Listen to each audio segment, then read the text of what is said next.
একটি দীর্ঘ ও বিতর্কিত অধ্যায়ের শেষ প্রান্তে এসে দাঁড়িয়েছিলেন জামায়াতে ইসলামের নেতা এটিএম আজহারুল ইসলাম। যদি শেখ হাসিনা আরও কিছুদিন ক্ষমতায় থাকতেন তাহলে আজহারুল ইসলামকে ফাঁসির মঞ্চে যেতে হতো। তবে বাস্তবতা হলো এখন শেখ হাসিনা পলাতক আর এটিএম আজহার মুক্ত বাতাসে।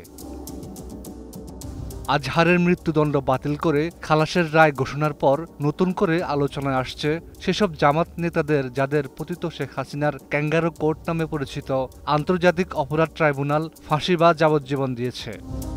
জামায়াতে ইসলামী একে একে হারিয়েছেন দলের শীর্ষ ৭ জন নেতাকে। অধ্যাপক গোলাম আজম, মতিউর রহমান নিজামী, আলী আহসান মোহাম্মদ মুজাহিদ, আব্দুল কাদের মোল্লা, মোহাম্মদ কামরুজ্জামান, মীর কাশেম আলী এবং আন্তর্জাতিক খ্যাতিসম্পন্ন ইসলামী বক্তা মাওলানা দেলাওয়ার হোসেন সাঈদী। কেউ ফাঁসির মঞ্চে আর কেউ কারাগারে মৃত্যুবরণ করেছেন। শেকড় থেকে শিখরে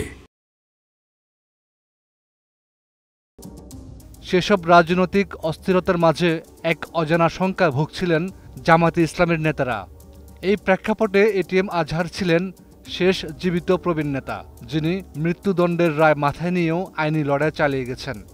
অবশেষে ২৭ মে দেশের সর্বোচ্চ আদালত তার বিরুদ্ধে আন্তর্জাতিক অপরাধ ট্রাইব্যুনালের দেয়া মৃত্যুদণ্ড বাতিল করে খালাসের রায় দেন। রায় ঘোষণার আগেও পরে জামায়াতে ইসলামের আমির ডাক্তার শফিকুর রহমান তার ভেরিফাইড ফেসবুক আইডিতে দুটি আবেগঘন স্ট্যাটাস দেন।